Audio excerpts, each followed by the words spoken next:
Hey everybody, how you doing? It's your boy Shaheener coming at you with another episode of the Pokemon Babblers podcast. I am joined with my co-host Bano and I. Ew. And so we've been talking about going back on the series of games. So we're still in Generation 8, but we are talking about a remake that was put out in Generation 8. But not only that, we're going to be talking about another remake as well that also came out on the Nintendo Switch. So the games that we are talking about today are Pokemon Brilliant Diamond and Shining Pearl, which are remakes of Pokemon Diamond and Pearl on the Nintendo DS, which were Generation 4 games.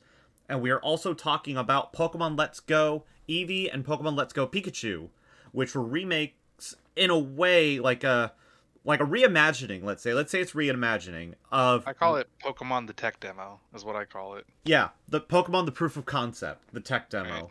So those were also released on the Switch, but they're like weird like proof of concept kind of things that had the ideas of like Red and Blue with Pokemon Go. We'll get into it when we get to that point, but Pokemon Let's Go Eevee and Pokemon Let's Go Pikachu. I don't know why I'm saying Eevee then Pikachu first. Is it because it's alphabetical? I don't know. I think that's a little insight into your mind that which one you rank over the other. Yeah, right. Which one I played more over the other, honestly. So, Right. so yeah, basically Pokemon Pikachu or let's basically Let's go. yeah, Pokemon Let's Go Pikachu and Let's Go Eevee came out in November of 2018, November 16th to be specific, but they were revealed May 29th, 2018. Mhm. And so, as we were mentioning before, they're essentially like a reimagining of the Generation 1 games, or at least the region of it. Mhm. But there's a lot of elements of Pokemon Go with like the catching mechanic and the other like training, like the candies. Ergo, let's go. Yeah, Pikachu and let's Eevee. go. Yeah. so So yeah, when this was revealed, I remember calling you because I was at work. I remember calling you and be like, "What the fuck have they done?" Like, oh, what? Like I remember saying like, "Why are they doing this? Like this is the opposite way of what we want." I think I remember that actually. I think I remember that call, and I remember when he told me about it, and I looked. I was like, "Oh, it's Pokemon Go! Especially for No!" like the first, I think I remember emphasizing at the time, like especially for the first Switch Pokemon game, was hmm going to be like a Let's Go clone or a Pokemon Go clone on the Switch. Right, because my mindset on it when I first heard about it was that this was 2 years after Pokemon Go came out, and I was never on the Pokemon Go craze Mm, because I just don't play mobile games and I don't play free to start games. Like it's just never been mm, my thing. But maybe we could talk about Pokemon Go in an episode. I don't know. But for sure. yeah. So yeah, when I heard about that and I saw what they were doing with it, I was thinking, okay, they're probably trying to just get sales for the Switch and also show what they could do with a Pokemon game on the Switch because Mm, this is like a year after the Switch launched, and I think that they're still trying to get their footing with the system because the Wii U, the previous system, did not sell well at all, and there wasn't really like too many Pokemon games on there. They were, I think, they're just all like spin-off games, like yeah. Pokken Tournament and stuff, and it just sold terribly. So I'm sure that they were putting this one out so they could cater to both the Generation 1 crowd, but also the Pokemon Go crowd, maximize those sales. And Right. so they could use that profit into the main series game for the Switch, which would be Sword and Shield. But yeah, like you said, like I said at the beginning, the tech demo, this like laid a lot of the groundwork for what would come in Sword and Shield. And I think I remember talking about that in Mm-hmm. that phone call as we Yeah. jump back to that again. Mm-hmm. I remember saying like I think this is just the tech demo, but I was so blinded by the fact that it was just a shameless Gen 1 remake with very little added to it. That and like all the rumors surrounding its release, like how there would be no wild Pokemon battles, and I was like, well, how the hell are we supposed to train? Right. With with what little details we got from this release trailer. Plus, we had just came off of Ultra. Sun and Yeah. Ultra Sun and Ultra Ultra Moon. Moon, Yeah. which had all the way up to Gen 7 Pokemon on it, Mega Evolutions, Z moves, all that stuff. And now they're expecting us to go back to Gen 1, 150 Pokemon. It's a remake, so there's very little difference from the original game, and we're expected to pay full price just because it's a new game on the Switch. Yeah. Exactly. It's $60 on launch, and they had the deluxe version as well. The pre. Right, with the little Well, with the Pokeball. Pokeball Plus. Actually, let me go grab my Pokeball Plus. Right. And so it was like, I felt like it was just the like, the big a big slap across the face. Like, hey, Mhm. guess what? you want a real Pokemon game? Eat shit. Here's Pokemon. Let's Yeah, go. exactly. They just threw us a total curveball because we didn't. I don't know if they fully disclosed it at the time, but upon the release, almost all the mechanics and stuff that they had from the previous games were like wiped out. There's no Right. abilities. There's no like the battle mechanics are almost non-existent in this one. Like at least like with catching Pokemon, there's no battling wild Pokemon, like you said, Right. and there's just a lot of it just got stripped away. It just Hmm. felt bare at first, Right. and yeah, And yeah, as you touched upon it, is the catching mechanic, which was the whole new thing. So, like I said, it's taking stuff from Pokemon Go. And so, for what happened with this is that using your motion controls, and God, motion controls have never done well. mm-mm. Um, they you just throw it's basically Pokemon Go. Instead of flicking your finger on your little mobile screen, you're flicking your Joy-Con at the screen trying to catch it, and it is jank. Yeah, it is. It's so jank. It's probably like the worst part about the game. Is the catching mechanic because of that. It's just in my experience, like you could have seen it like throughout our Magikarp March campaign a couple Right. months ago. Is that anytime I would try to throw the Pokeball, because essentially when you are trying to catch the Pokemon, you have to throw your Joy-Con or the Pokeball Plus. You have to throw it in the direction that the Pokemon are at. But Mhm. that doesn't work a lot of the time. So when I throw it, like if I'm throwing it to my left, then it wants to throw it to my right, or it throws straight Right. ahead, or it'll just like throw like a weak throw when I know I threw it really well. Right. And Not to mention yeah, they run away now. So they put hmm like a timer on your encounter, so if you don't catch it within that time period, hmm it could just run away from you. yeah. So it's like, what if you're in the midst of a shiny battle and Hmm. it's just like you're like everything just breaks down on you and it runs away. You're out of a shiny. Like that's it. Right. Yeah.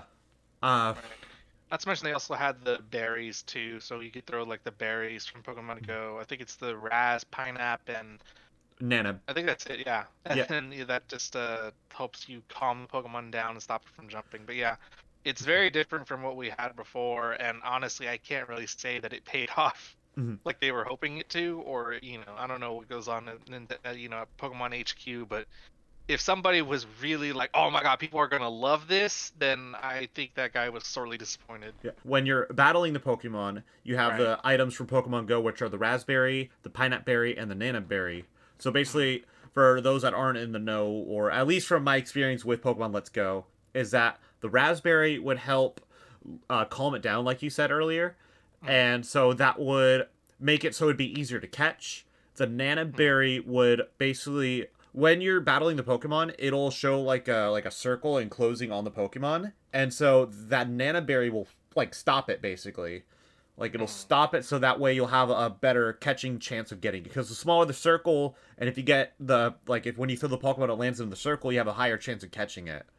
Right, and that's how they get around the fact that there's no wild battles. That if you throw the ball like great or excellent, depending on how big the circle is, you get more XP. Exactly. So essentially, you're Incentivized forced to to be catch a better. bunch of Pokemon. Yeah, Yeah. instead of you're just forced to catch a bunch of Pokemon to Mhm. grind your levels. Exactly. There are trainer battles, however, they're very few and far in between.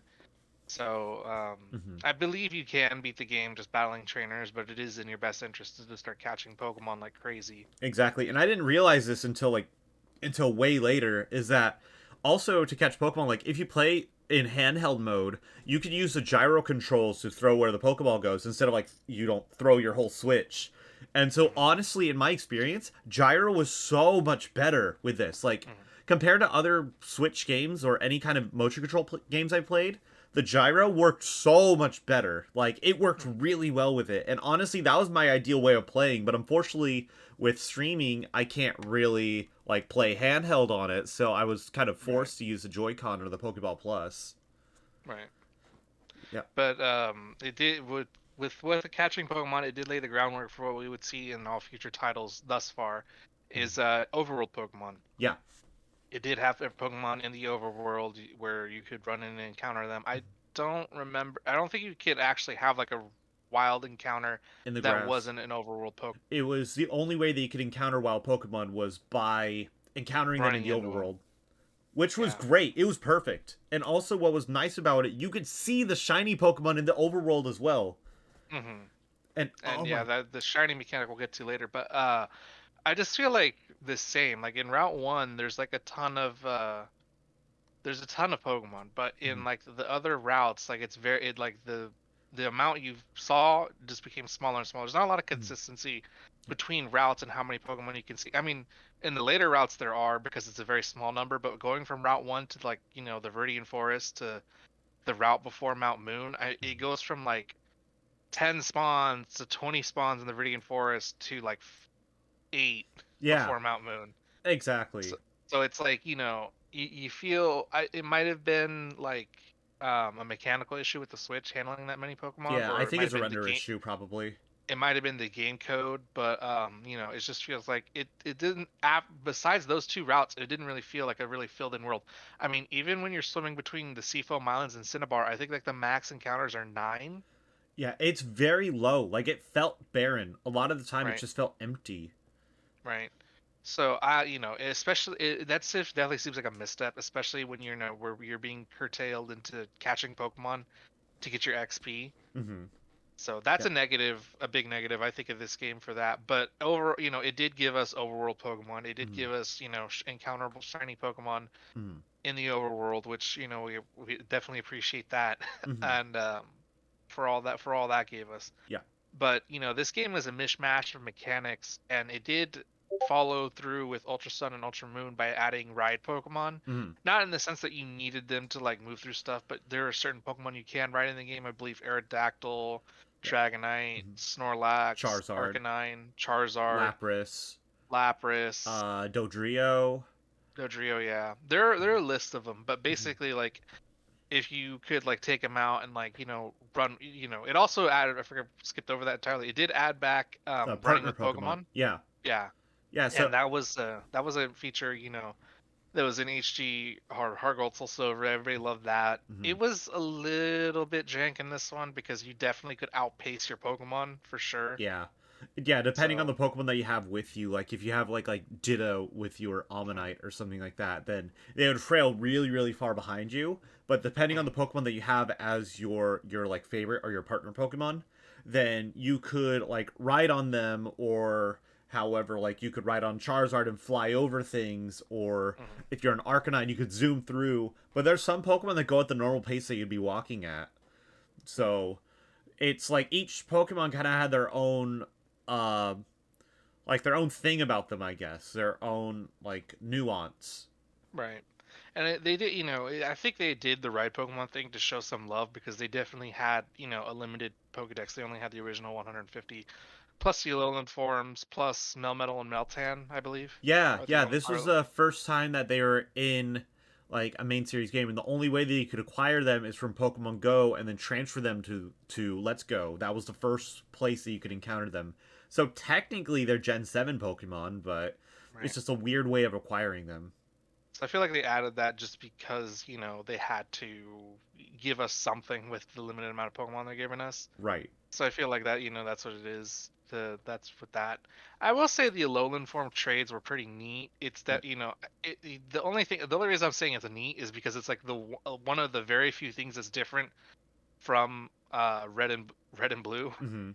Yeah. because a lot of this game, is just red and blue It's just all over as again. traditional of a Pokemon game as you could get. Like it's as old school as you could get in that sense. Hmm. And for a context on what Bano was talking about, so in Sun and Moon on the 3DS, they added regional forms of a certain Pokemon, Alolan forms basically, and so those Pokemon are acquirable in Let's Go. You basically have to trade the Cantonian form, and then you get the Alolan form of it. And also, one thing we didn't mention, Meltan and Melmetal are the only new Pokemon that are available in the game. Like, everything else, just the original 151. That's it. There's no other Pokemon available. Right. It's just the 151, the Alolan forms, and Melmetal Meltan. Exactly. And so, also, to 100% complete the game, you do technically need Meltan and Melmetal. Because there Hmm. is the post game, the Master Challenge, right? Hmm. Yeah. So essentially, what that is that there's a bunch of trainers that show up post game that you could battle them. They have a certain Pokemon that they battle with. There's only one Pokemon, so it's you with Hmm. that same Pokemon against their same Pokemon. And if you win, then you get like a certificate or you get like a medal or something like that. Right. But there's other Pokemon like Mewtwo, Mew, Meltan, Melmetal where you don't need to battle that person, but you need to show them. I think it's like a level 100 of that Pokemon, Mhm. right? Right, yeah. Yeah, It was a mechanic that I never really like bothered with, just yeah, because same. it's like, It's you had to level tedious. a Pokemon super high, and your only way of doing that is either fighting the Elite Four or going out and getting a catching spree.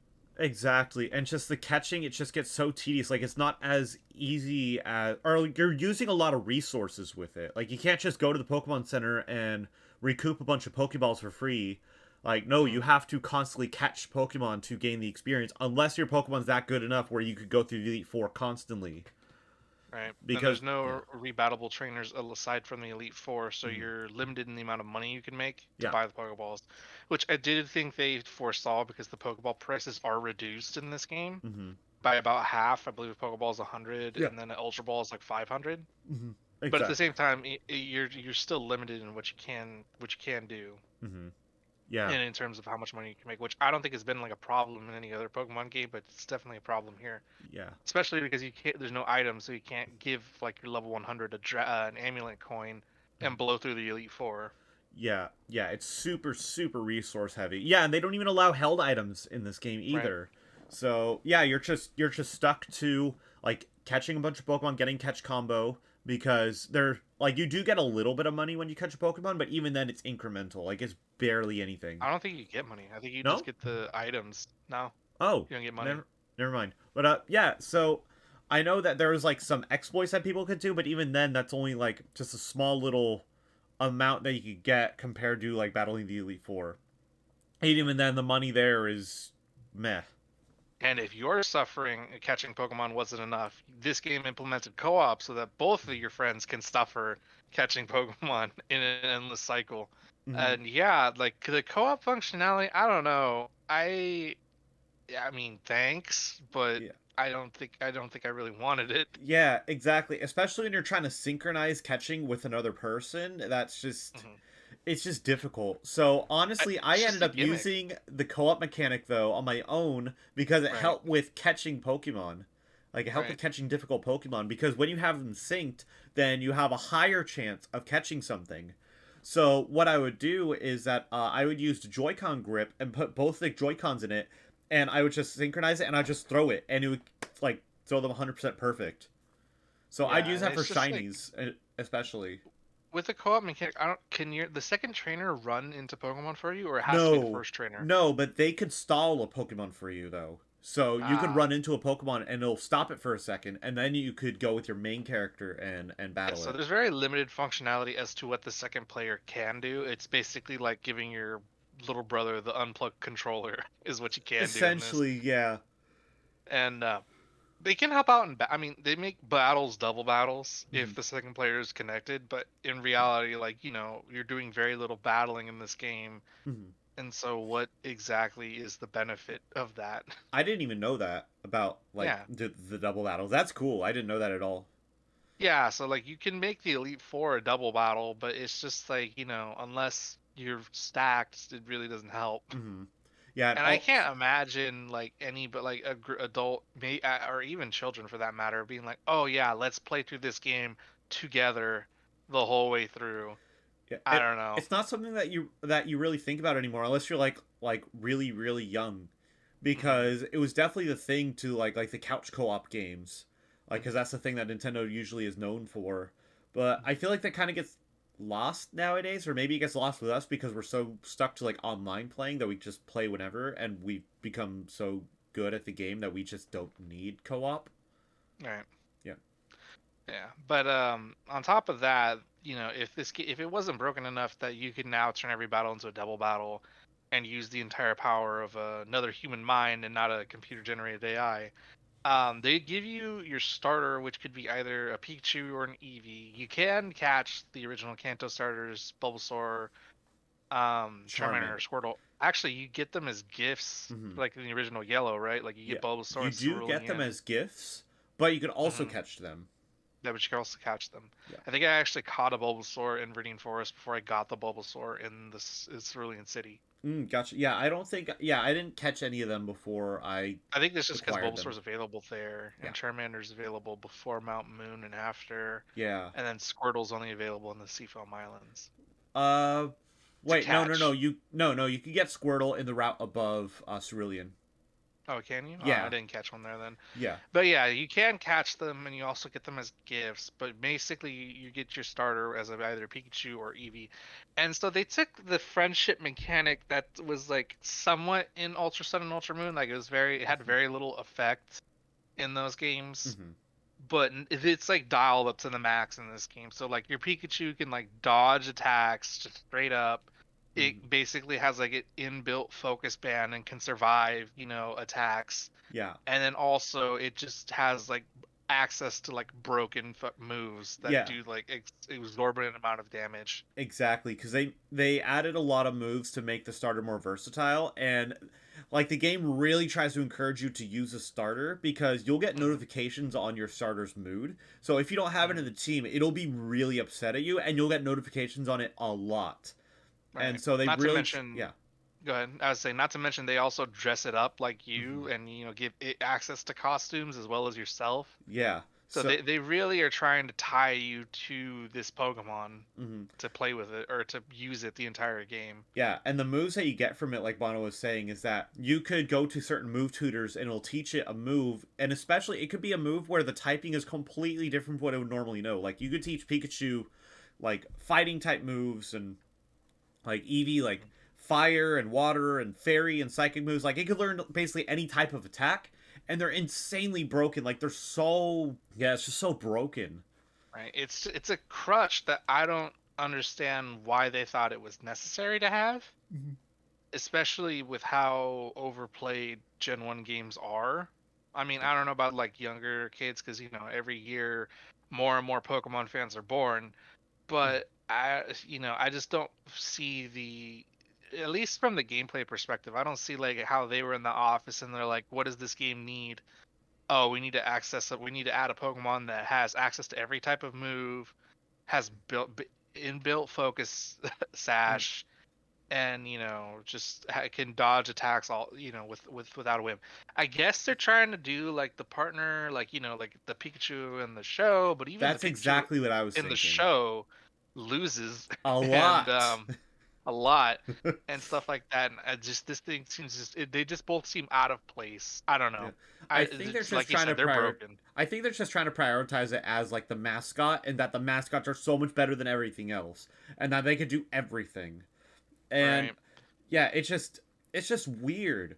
Like I don't want to have an EV on my team, but it's so broken that I might as well have it because it'll just be like easy to get through the post game and easy to just I don't know, like find more shiny Pokemon, like do shiny hunting and stuff like that. But Right. yeah, while you're playing the game, it's like it's pretty much a no-brainer to have it on the team if you just want to like just blaze through it. And finally, with what they added in this game is they had Pokemon Go compatibility. So Mm-hmm. obviously, the Go in the title is not just a play on words. Mm-hmm. It has to do with very tied to Pokemon Go, and so there is they replaced the Safari Zone, which I hate the fact that they It replaced the Safari Zone. frustrates me to I no miss end. Safari Zone so much. Hmm. But they replaced the Safari Zone with Pokemon Go Park, and basically how it functions is you link your Switch to your Pokemon Go account, and then you could trade Pokemon from Pokemon Go to your Pokemon Go Park, and then from there, as long as they're within the Kanto Pokedex 1 through 151, then you can take them into your Let's Go game, Hmm. and then they can just romp around there. I Exactly. don't believe you could send them back to Pokemon Go. I believe it's a one-way street. Hmm. Just like how it is with Pokemon Home, you could send Pokemon from Let's Go into Home, but you can't take them back. And I think that's the same thing with Pokemon Go, right? Yeah, I believe Yeah. so. Yeah. Also, one thing I wanted to mention too, while we're on the topic of Pokemon and acquiring them, Mhm. with the we mentioned it for a second, but the Pokeball Plus. So this peripheral, like, I mean, yeah, you could use it to play through the game, and it's the only game where you could actually use it, like as a controller. But this is the only way, legitimately, that you could get the Mew, Mhm. because Mew is on the Pokeball Plus when you buy it. So You could take like on the Pokewalker for Heart Gold and Steel Silver, where you could just load a Pokemon up on there and go for a stroll. This one, it has a Mew preloaded on it, and then you could transfer it to Let's Go, and that's how you legitimately get it. But if you buy this one used and somebody's already acquired the Mew, then you're out of luck basically. Then you just have it as a controller. But you can still use it for like strolling and going for a walk and all that stuff. But it's so bulky. Why would you like you couldn't really feasibly have this in your pocket? Right. But, But yeah, so with all that said, and I mean, I think the Go functionality is like very minimal. Like it's just like you catch the Pokemon and then that's it. And I believe I only ever used it once just to complete the Pokedex because I had Pokemon that were exclusive to Eevee on my Pokemon Go account. I believe it was Ninetales is what I didn't have, mm-hmm. and so I caught that and moved it on there. And so like it's very limited in what it can do, and I believe you could still do it. So I'm I don't know. It seems because the Pokemon Company likes to cut functionality from games as soon as they think the time is up. But the Mm-hmm. fact that Pokemon Go is still it can transfer to Pokemon Let's Go and Eevee, I believe is more of a testament to the Pokemon Go or Yeah. Pokemon Go game Yeah. more so than the Let's Go games. Exactly. And also, if I remember correctly, that the Let's Go games came out before Pokemon Home, right?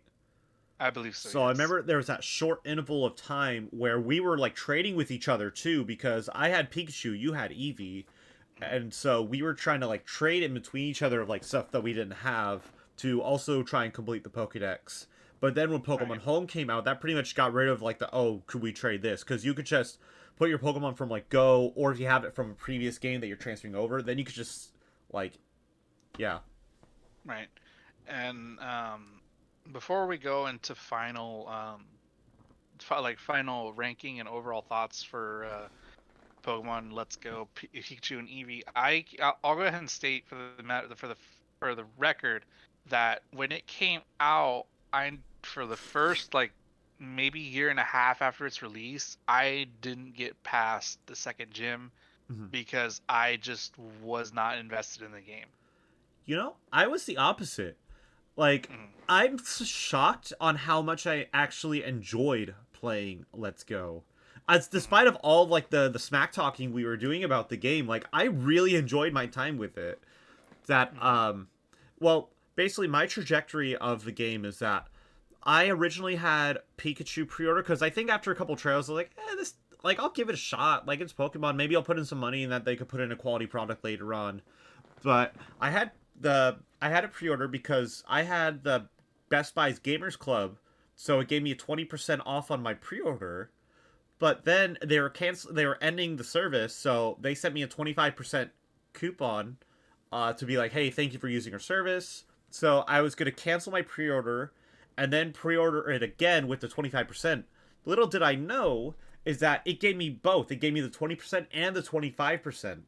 So I just ended up pre-ordering the deluxe version with the Pokeball Plus. So I ended up getting the $100 bundle down to $60. So it was like the price of like the regular game. mm, And so I played the whole game, my first playthrough with the Pokeball Plus, and I had a blast with it. Like I really had a lot of fun with it, and I think I just went in and beat it as quickly as I could because I was so invested. I mean, yeah, mm, I knew that it was like bare bones and stuff, but it was just fun. And then after I beat it, I kind of just forgot about it. I actually didn't even get the legendary Pokemon or anything like that. I didn't know about the proper methods of going about it, and I didn't want to grind.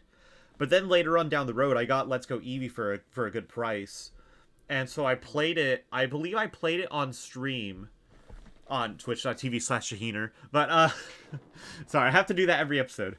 But yeah, I mm, played it on stream, and I went through it, and I found a method as well of like easily acquiring the legendaries without having to like have a good team. Basically, you toxic stall on the battle, because when you battle the legendary Pokemon, you have to do like a traditional battle against them within like a time limit. It's like a 5 minute battle, but you have to beat them within the 5 minutes, and then after that, you have to catch them like you would any other Pokemon. mm. So I ended up doing a toxic stall. Basically, I set toxic on them, and then I just switch out my Pokemon until it just died, and then I would go and catch it after that. And it was very very easy. But after that, I had so much more value in the game because we haven't gotten to it yet. But shiny hunting was really like for me. I enjoyed shiny hunting as boring as it was. Like I really enjoyed shiny hunting. Yeah, before the curtain was ripped from our eyes because we Yeah. had the wrong idea. I mean, Yeah. pretty much everybody had the wrong idea of how to shiny hunt in this Mhm. game until somebody actually bothered to like look at the game code Yeah. and And like read and into it. and read into it and tell and show everybody that this isn't how you do it. Hmm. But like I said before, I for the longest time I hadn't beaten this game because I couldn't I wasn't invested in it. I didn't like any of the features, and obviously this game came out in 2018, Yep. and then obviously the next year we got Sword and Shield. So like Yeah. all my enthusiasm for this game went towards Sword and Shield. Hmm. So it was kind of just like stepping stone to what would come after. Exactly. But I did eventually beat it because I got really hooked on the shiny Pokemon hunting, Hmm. and obviously this game had like a really low percentage chance. And I'm actually surprised that I caught the amount I did Hmm. that I have on that game because I believe I have at least 30 Hmm. Yeah. with a With broke with the broken with a method. with a broken method without actually doing what I was supposed to be doing. Yeah. So that was great. But overall score for Pokemon Let's Go Pikachu and Let's Go Eevee for me, it's a great game. Hmm. Don't like there's don't get that mixed up. It is a complete game. You will get the Pokemon story out of it. It's been retold before. But for me as a Pokemon game, I'm giving it a 4 out of 10 Ooh. because I didn't enjoy it. It was a blatant remake. There were very few mechanics that they added, and the ones that they did add, I just didn't enjoy. So for me, it's a very poor Pokemon game. But I got my $60 out of it. It Yeah. just took forever to get it back. So what do you think? So I've been thinking about it, and especially of what you said and put into consideration, it makes me go back of like what substance really was there in the game. Honestly, there's not much substance in the game. No. I mean, yeah, I definitely got my $60 and then some. I sunk a lot of hours into Eevee on like shiny hunting, but there's also a lot of stuff that it could have done better. And I think we all knew in the back of our heads that this is just a stepping stone, like you said. It's just proof of concept. Like it's not gonna be the thing that you remember Right. the Switch for. It's just going to be Right. one of those games that they put out just to get people buying a system and buying the Right. games. And But ultimately, that's why my score is so low, is yeah, because should a proof of concept game be sold? yeah, yeah. I mean, I think you kind of have to. Like, I mean, with Nintendo's situation at the time, I'm pretty sure like anything that they need to do would just need to be driving sales. It's just kind of do or die instead of like being ambitious.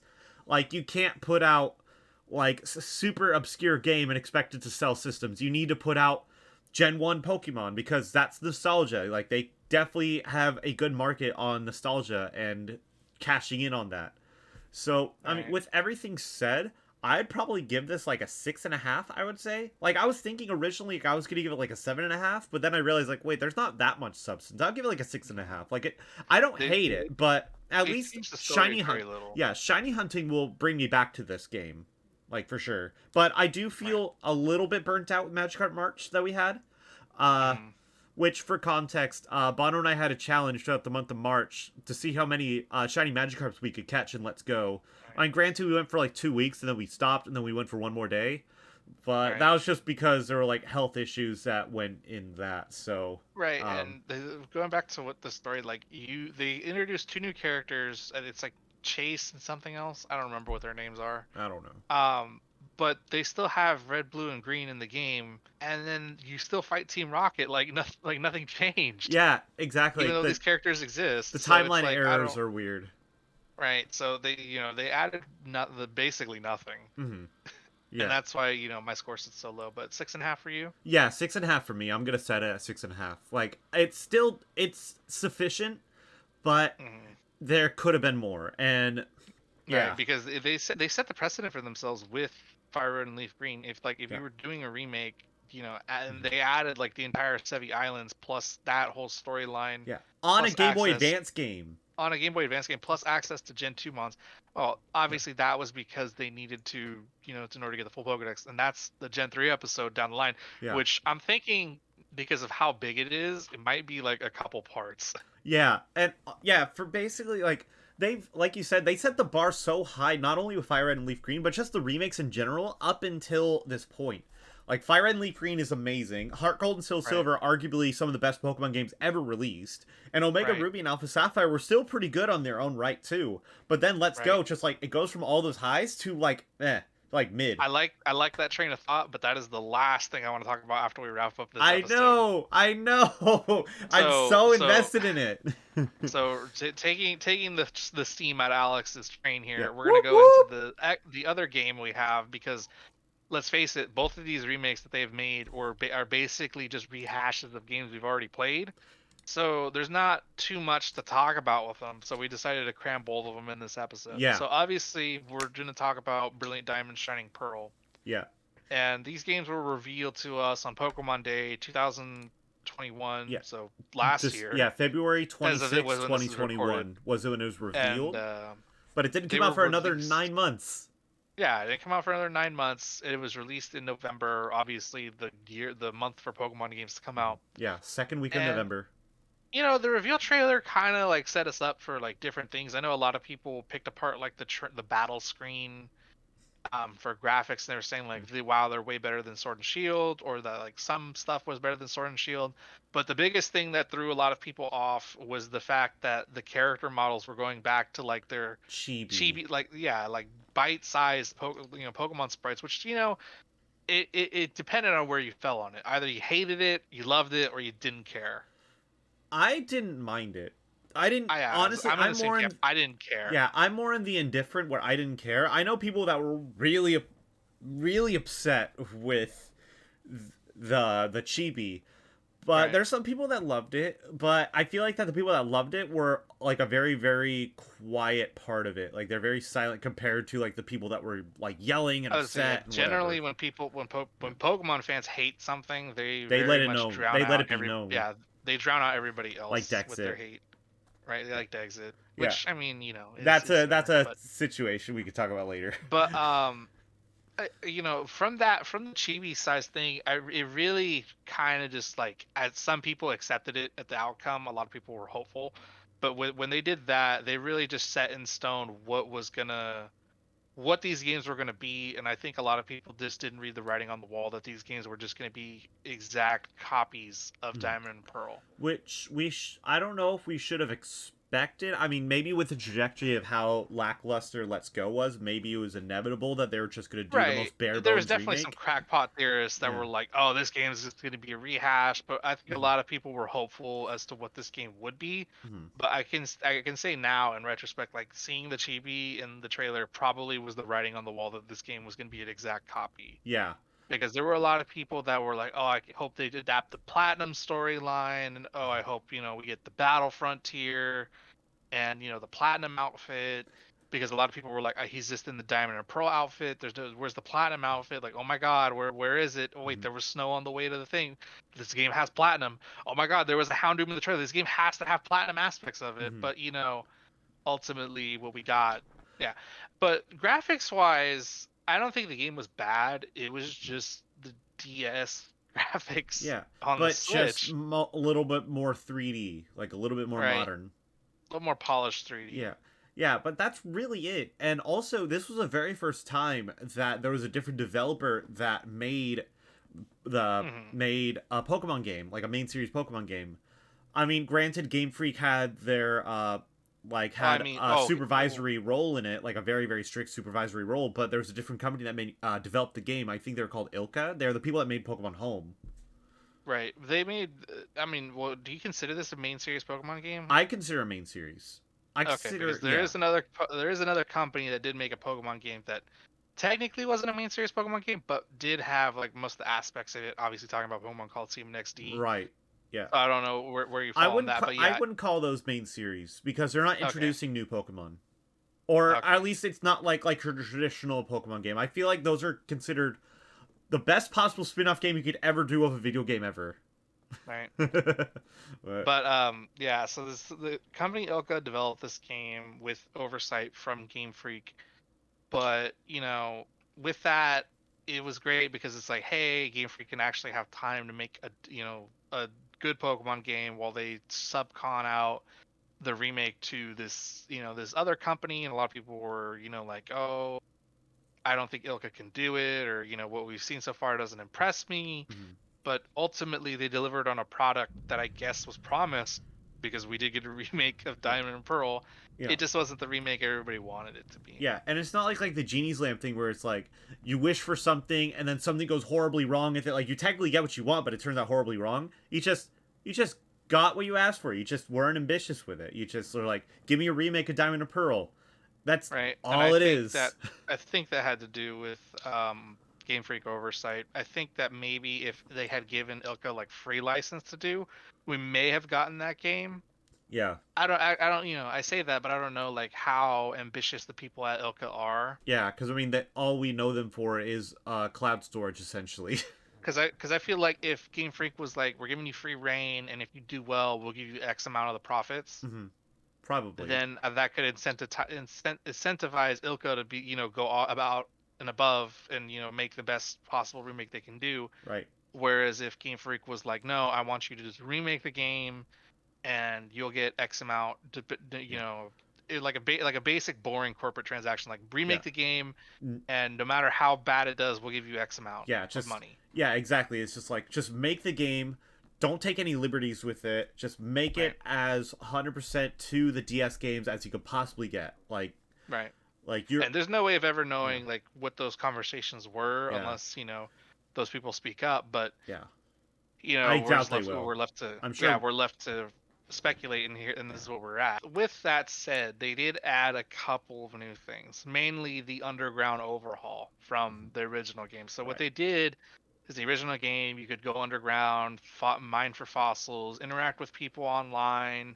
Not in the sense that you could like battle them in there, but you could also just like run around and like steal flag, play capture the flag and stuff like Mhm. that. It was neat. Yeah. Wasn't anything to write home about, but it was neat to have. Yeah. In this game, they completely overhauled it. So you still have that aspect of like capturing the flag, running around, meeting people, but then they added the ability to catch Pokemon in the underground called Pokemon Hideaways. Hmm. And then those were dependent on the statues that you placed in your secret base. However, it's a trade-off. We get the statues, we get the catching Pokemon, but they gutted like the base decorations, like where your secret base in the underground. Hmm. So using these statues, depending on the type, it will influence the encounterable Pokemon you can find in the Pokemon hideaways.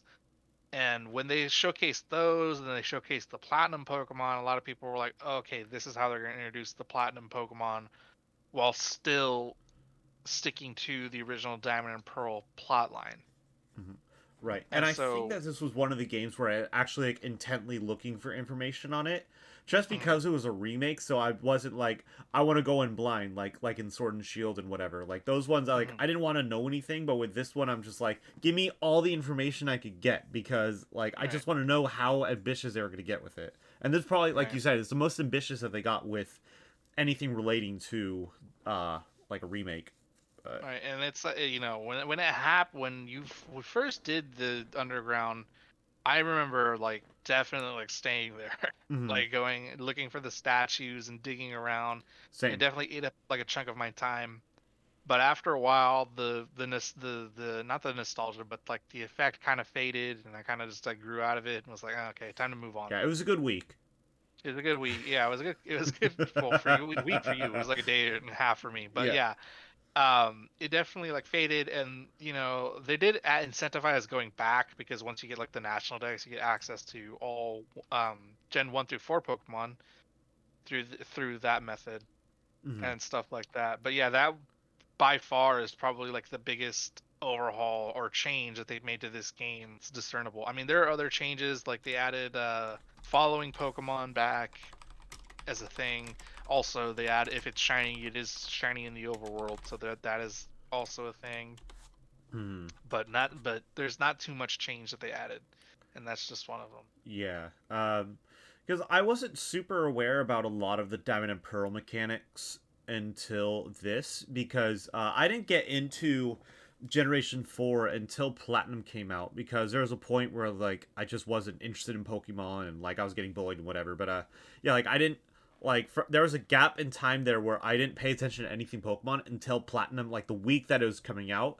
And even then, I just like played the game and like I got the legendaries, and that was pretty much it. Like I didn't pay attention to any of the extra mechanics, like the radar and other things like that. So when did it come? Diamond and Pearl come out? 2007. I think so. But I Like, do remember having to jump through a lot of hoops in terms of like convincing my grandmother actually to get me a DS, mm, and then a lot of manipulating to get myself Pokemon Diamond yeah, just to play it. yeah, because the games came out April of 2007, so I just turned 13 at that point. So you were probably still like 12 when it came out, right? Probably, yeah. Yeah, I was trying to do the math backwards there. yeah, But yeah, definitely had to do a lot of manipulating like to get yeah. that. And I definitely remember You not enabled your being, ability, rat yeah, tactics. rat tactics. I definitely wasn't there day one, I can tell you that much. Yeah, so I remember because I remember when the Nintendo DS was coming out, and it was like the hot sell of 2004. It came out in 2004, and it was sold out everywhere. Like scalpers were going crazy on eBay with it. And somehow for Christmas that year, my dad was able to get me a DS, like the original DS, and it had the demo for Metroid Prime Hunters. But like I didn't like bother with anything until Platinum came out. I don't think I really played anything until Platinum came out. Yeah, so like the DS was pretty much just a paperweight, except for like playing like WarioWare Touched, I believe. And some of the other stuff that they added back to the game. Well, I mean, they were in Diamond and Pearl, so they had to come back. It's not like they added them because they're new. We Mm-hmm. got stuff like Pokemon Swarms. Basically, you just talk to this NPC and they tell you about rare Pokemon that are coming in droves that Mm-hmm. day, or whatever it is. They added back Pokemon Radar, which was a big thing for people because a lot of people shiny hunted using Pokemon Radar back in original Diamond and Mm-hmm. Pearl and Platinum. And it was good for a while, but I feel like when they changed, because there was an update after the game had came out, that really just saw like a dive in the easiness of getting it, Mm-hmm. mainly because they like cut the percentages of like the continuing the chain depending on like where you were. So they had that. They also brought back ball capsules, which a lot of Mm-hmm. people loved, Yeah. but they took out the letters Mm. obviously because Oh yeah. people are Wait. animals and would do that. Yeah. They also added back contests, but there's a very like niche amount of people that enjoy that because I never there's bothered. some I never people tried it. yeah, I think I tried it once, but there are a lot of people who are like completionists and will like I think they were banking on transferring Pokemon from home to Diamond and Pearl to get more ribbons on their Pokemon that has like 70 plus ribbons, because there Mm-hmm. are people that go do the ribbon challenge and stuff like that. Yeah. Oh my god, I can't imagine. And then most of everything was the same. The entire Galactic team plotline is the same. Um, Pretty much everything is the same, except I think you can go back and catch both Dialga and Palkia, can't you? Or no, you can only get the Pokedex entry for the other one that you didn't catch. I I don't believe you believe can catch so. both of them. Correct. Correct. So there is that, and then one of the other changes they did towards the end of the game is that they did end up giving I don't remember in Original Diamond and Pearl because it's been forever, Mm-hmm. but I think they made it so that the Elite Four teams are EV trained Mm-hmm. and certain IV stats, and also gave them hold items. Hmm. So it definitely made the Elite Yeah. Four like a lot harder. 'Cause Yeah. I remember it being hard, Yeah. but I beat it at like 12, and Yeah. obviously now I'm like 27, and let me tell you, it was hard. Yeah, no, it was tough. Like Cynthia was like she's still terribly difficult to this day. Right, Like, and like in BDSP, it was just even harder because I do remember like losing, and I was trying my hardest not to like item scum, mm-hmm. and then like even after that, I had to go back, train, and then come back, and then I managed to beat it Didn't you without doing. lose on your first one? I did, yeah, I Yeah, I lost. remember that, and I was like, I was freaking out because like, no, you can't lose. Yeah, Yeah. so they definitely made it like super hard because I mean I had a Garchomp, but hers was like I said, EV Insane. trained, IV statted, and then it also had moves. So it's like if it got off the Dragon Dance and then a kill, like you were done. Yeah. So there was definitely like a lot of strategy and thinking to it. And like I said, Cynthia's been hard since original Diamond and Pearl, but I think they Mhm. just took that and dialed it to 11. So they did change. I'm pretty sure they changed that. I do Yeah. not remember the original Diamond and Pearl being that hard. Yeah, because I had Diamond later on, but I didn't really play it. Like I got it Did from she this. have? Did she have her platinum team or her I don't. Diamond and Pearl team? I don't know. Let me actually look into it. Because I remember her having a Milotic, and I don't think that was in the Diamond and Pearl team. I think it was a Um, Gas. I think she has a Gastrodon too. so Cynthia in BDSP had Spiritomb, Roserade, Gastrodon, Lucario, Milotic, and Garchomp. And in Platinum, she had Spiritomb, Roserade, Togekiss, Lucario, Milotic, Garchomp. Okay, what about Diamond and Pearl? Base Diamond and Pearl. Base Diamond and Pearl, let's take a look. So she had Spiritomb, Garchomp, Gastrodon, Milotic, Roserade, Lucario. Okay, so she does have her Diamond and Pearl team. That's Yeah, what she has. exactly. Because, yeah, Platinum, she has the Togekiss. But if you go back to the Diamond and Pearl, they're not holding items, right? It's just there's regular stats. It doesn't specify, but I can't imagine. Because, I mean, And then at least based off of B, Cerebi, it's like it's very bare bone over right, here. and then in BDSP, it Yeah, it shows you shows what that they're everything. holding all these items, plus Exactly. the fact that they're like that. So yeah, it was they they just dial it up to 11, but it's very like minimal of what they changed and stuff that we done. So you got what you paid for. You got Mm-hmm. your remake Technically, yeah. technically. But it's just the most basic technically you could get. There's But no like honestly, yeah, like honestly, if you take out the shining and brilliant in the title, it's basically just Diamond and Pearl. it's just Diamond and Pearl. Meh. Diamond and Pearl. And they did add like trainer customization, but it's very minimal. Yeah, There's like that very was few something I was outfits. actually gonna bring up. When we were talking about Chibi, it's just when you change the outfit, it's the whole thing. Because like in Sword and Shield, you could change like the hat, you could change the pants, you could change the this and that. But with this, you change the whole outfit every time, which I feel like was just a cop out. I feel like they could have done more where it's like, oh, you could have the hat from like the cyberpunk thing and the pants from the snow expedition stuff, things like that. Right. But no, they didn't bother. And then they also did some stuff that Diamond and Pearl didn't do. I mean, you could get the Manaphy, but you had to play Pokemon Ranger. We did get Right. the Manaphy egg. We did get the Shaman event for real. We also Yeah. got The Darkrai Darkrai and Arceus. and the Arceus event.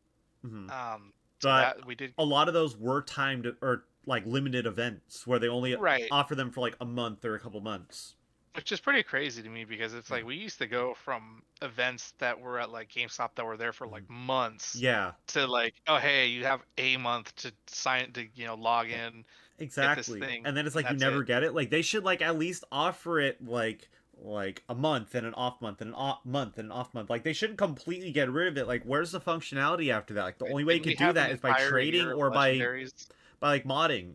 Like right? it Back in shouldn't. Sun and Moon, Yeah, yeah. We shouldn't have to like go back to that. Like we're. I feel like we should be better than that. right? I can't think of anything else to talk about this game because I feel like we've touched upon everything because We you pretty literally much did. had to play Diamond and Pearl and then you've played this game. Yeah, we pretty much talked about everything we need to talk about because there really isn't much to talk about. That's why we lumped them No. both into one episode. Right. And So yeah, overall score, what would I could go first, or do you want to go first? you went first before, so let's have you go first again. Okay. This is a 5. Hmm. Honestly, You it's liked it only better than better. Let's Go? It looked like better than Let's Go, but it's only better by a smidge, Mm-hmm. and that's because Diamond and Pro are such great games on their own. Mm-hmm. This game added some stuff, but I don't think it added enough to like push it into like above average Yeah. games. I really feel like this is just an average game, so maybe a 6. I don't know, go from a 5 to a 6. It's definitely not garbage, but it's Yeah. definitely not nothing to write home Yeah. about. I'm going with a 5.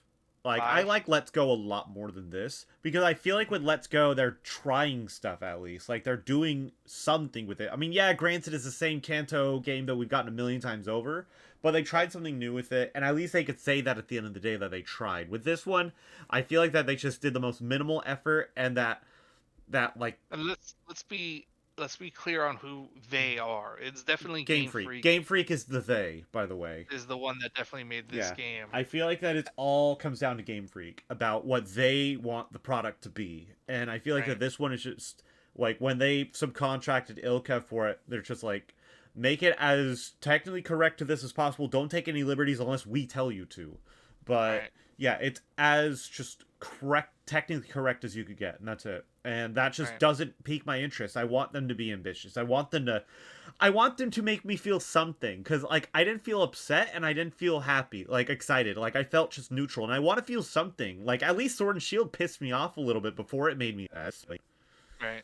yeah, because this did nothing for me. It's just so mid. It's boring. Right.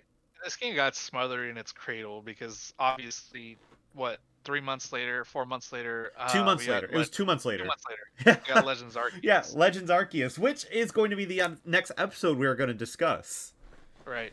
So this game basically got smothered in its cradle, but I doubt that, there would be videos and like, the amount of attention that Arceus got if this game had more time like in the Yeah, spotlight. I doubt it yeah, because it's literally just a rehash of something we've already had before with very minimal changes. right. I can't imagine people or would do, well, I mean there are some people that still do like this type only run or Yeah, Nuzlocke and stuff like that, but I don't think yeah, it would, be yeah. blown up besides that. So what, so you said I a feel like 5? yeah, I'd say 5. But on the purely hypothetical, like this is just a question we could ask since we're babbling. This babblers.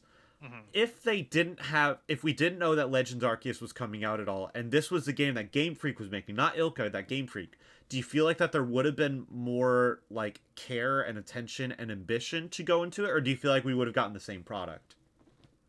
Part of me wants to believe that they would have definitely like revamped these rather than what we got, Mm-hmm. but obviously time is a fickle thing, and we could be years from seeing the ramifications of this.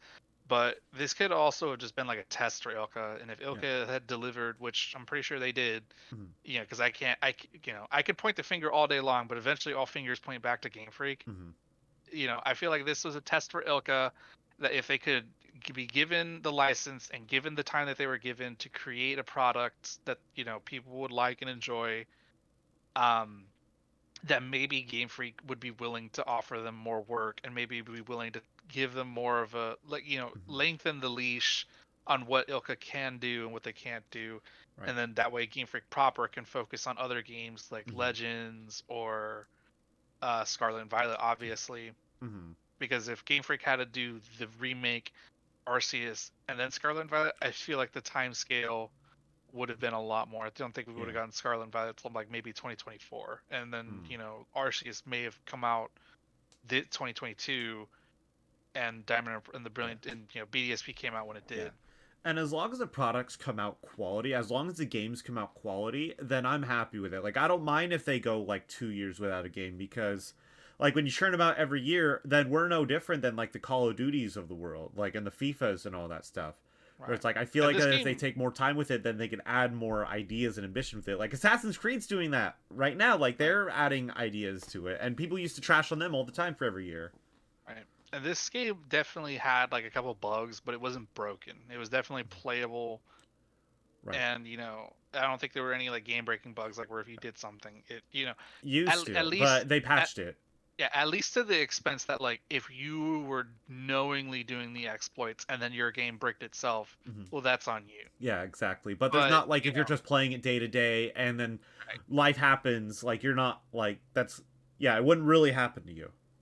right. So and then they, like you said, they did fix the game. They did fix it, but Hmm. ultimately, I feel like this was definitely a test for Ilka, Yeah. and I would say they passed. And Yeah, time will tell, but I technically. definitely would like to see Ilka take on another Pokemon project without oversight. Yeah, exactly. With more ambition, I feel like that if they could have some liberties and maybe we'll get something more like memorable. But this was just Right. not memorable to me. Right. Yeah. And so that leads us into our last topic before we go today Mhm. is that obviously with Let's Go, it was a faithful remake in the sense that the story was the same. Mhm. In BDSP, it was definitely a faithful remake in the sense that everything was the same. Mhm. And we are going there from, the remakes of Fire and Leaf Green, which are the Sevi Islands and that extra storyline Right. going there from Heart Gold and Soul Silver, that had, it was mostly a faithful remake, but they added a lot of like mini game functionality plus a lot of modern functionality with like Mhm. the Battle Frontier and Po- walking Pokemon and the Pokeathlon. Pokeathlon and tons of other like little knickknacks here and there, as well as other legendary roaming Pokemon. And Mhm. then from there, we pivoted into Omega Ruby and Alpha Sapphire, which for the most part was a faithful remake, aside from the Delta episode and other mechanics, Mhm. stuff like that. But then we get to here we are right now with Let's Go and then BDSP, and they've gone to the trail of faithful remakes. So if I think Game Freak has to decide to itself, do they want to continue doing faithful remakes of the games that have already come out, or are we gonna transition back to the remakes that went the extra mile and did the extra work to make them different? Mhm. I think at this point, they're probably. It seems like the trend right now, at least based off of these two, that they're going to stay with faithful remakes because it seems like that they have a lot of ideas and ambition to make their games more grandiose. I feel like that with handhelds, that they're able to just like they want to just like showcase like what you could really do at your thumbs, basically at your fingertips. But Mm. with being on the Switch and now it's a full on console, like they have to make it as big as possible. And so a game that was put out on a Game Boy or Game Boy Advance, you can't really make it grandiose unless you're like just making it a totally different game, i.e. Let's Go. Like you couldn't have a game like Let's Go on a Game Boy Advance or a DS even. Because I'll But put it this way, yeah. I'm afraid for the black and white remakes. Yeah, I am too, honestly. Like I'm that's what I was afraid thinking that about. It's I'm gonna be afraid we're just gonna basic. get yeah, we're just gonna get black and white all over again. I think there's gonna be like no like real ideas thrown into it, and I think it's gonna probably end up like this. As much as it pains me to say that, because Gen 5 is like one of the best generations, like just game Right. wise, but I'm very yeah, afraid for those yeah. two. But as much as I want to be hopeful, like these past two remakes don't give me any hope. Like I Yeah. want Game Freak to like put the care that they have into Legends and into Sword and Shield and into Scarlet and Violet. I want them to put that kind of energy and that kind of time into the black and white remakes because I feel like that's what they deserve. I don't feel like that it Because should be what I subcontracted to somebody else just because hey, it's a remake. Right, and I'll try to be quick because I don't this could be a whole episode in itself. But Yeah. what I really want is I want like the cutscenes from Arceus in black and white, because black and white has that extra Mm-hmm. story aspect. Yeah. So being able to see those character models like they are in Arceus doing the emotions Right. and stuff that they're doing in black and white would make that game exponentially better. Right. I could give or take the chibi style, Mm-hmm. whatever makes it Yeah. easier. Mm-hmm. I definitely want the battles to be as as what they are. Yeah. I want the wild encounters. I want the Pokemon running around, Mm-hmm. and ride. I want the Pokemon that I'm riding on to be visible, stuff Yeah. like that. Yeah, But make it feel like the next gen experience that it deserves because I feel like that they had so many ideas on a DS. Like right, the file size for that game on its own is massive, and that's just right, on a little cartridge like this big. So they could really like go all out on a Switch, or if they ever announce like the sequel to the Switch, like they could hmm do it big if they want, like if they can, like, and I would give them all the money in the world if they could. right. Yeah. And they hire so many people, and you can't tell me that all the people there don't have some idea Yeah. of what to add into those games. Mm-hmm. And just like stuff like that, because I can't put on the spot. I can't be like, oh, do this and do that. Mm-hmm. All I'll say is like, oh, do more Pokeathlon mini games, or Mm-hmm. Battle Frontier, God forbid. Yeah. But there are definitely like talented people at Game Freak that have Mm-hmm. these ideas, but I just don't. Yeah. They're either not given their time in the limelight, or their ideas are shelved for something else. So Exactly. I am afraid for the black and white remakes, but Yeah. I definitely think that if more they keep doing these remakes and they're just rehashes like a faithful remake, then I feel like they're gonna see a sales drop because Yeah. people are just gonna get fed up with it. Yeah, exactly. I think that the people who are mainly buying it are going to be like the hardcore fans, but I just like they need to do something that just entices people again. They need to do something, like I said before, that like makes you feel something instead of just, oh, it's the remake, whatever. Like I want to like be excited for a remake of this again. Like I wasn't really like super crazy about Brilliant Diamond Shining Pearl, especially post release. Like they did nothing, and I just felt nothing about it. But with Legends, I still I still play Legends every now and then. I still play Sword and Shield every now and then.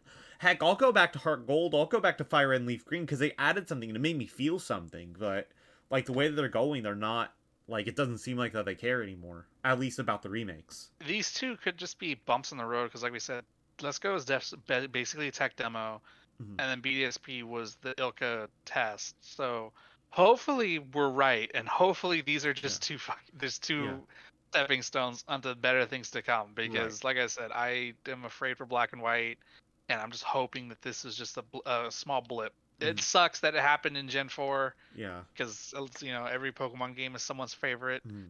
And so it sucks that it happened here. Yeah, especially because Masuda, I believe, said Junichi Masuda was like, "This is going to be the definitive Pokemon game." Like when he was talking about it, he's like, "I want everything that we could put in a Pokemon game to be put into Diamond and Pearl." Like when they were originally coming out, but then it's like for a game that he wants to be as ambitious, and it comes out now as a remake as whatever. Like you could tell that like he didn't really have too much like say in this, or at least like didn't bother to have any say in it. But yeah, I think that's all we have to talk about with these two. If you guys want to add more in the comments, feel free to, because honestly, it is a very short like talking thing, and the points for these games are very small because if you've played the base games, you know what they are. Mm-hmm. Right, exactly. I don't have to explain. I don't have to explain to you the story like I did with Sword and Shield. Yeah. Because there wasn't anything like Sword and Shield before, but for both of these games there were stuff before. Like the song and dance. The song and dance, and all we touched upon was the stuff they added, which looking at the list that we have here is very little. Yeah, exactly. I say there's stuff that we missed, and you can go ahead and point that out. But honestly, the general experience we covered. Exactly, we covered everything that we feel like we needed to talk about with it. And I mean, I try not to drag anything on too long. Like there's definitely a number of topics, but in terms of the actual game itself, it's Pokemon. Like they did everything as Pokemon as you could get it. Like there wasn't, like you said, there wasn't anything ambitious that they did with it. So yeah, with everything being said, thank you guys for watching, listening, tuning in at any point. And like Bano said, let us know in the comments what you think, or what we could have talked about, or what we should talk about in the future. Maybe if there's any kind of if we miss something huge, we might release a oops episode. Yeah, exactly. We might do like an addendum, basically. And yeah, so also check us out on Twitch. Links are down below. Go ahead and subscribe to the channel if you want to see more episodes like this, or more videos that I'll be working on. Or more microvlogs. Channel. Yeah, there's definitely there's not a lot of content, but there is the content that there is. I think is funny. Not just because I'm in it, but I think it's funny. Oh well, thank you. But yeah. So you guys have a good one. We will catch you on the next episode for Pokemon Legends Arceus. So Legends Arceus, which will definitely be a good. Will definitely be like an episode that was good. Might be our longest one yet because there's a lot to talk about. Right. I definitely am looking forward to talking about that one. So yeah, you guys have a good one. Later. Bye.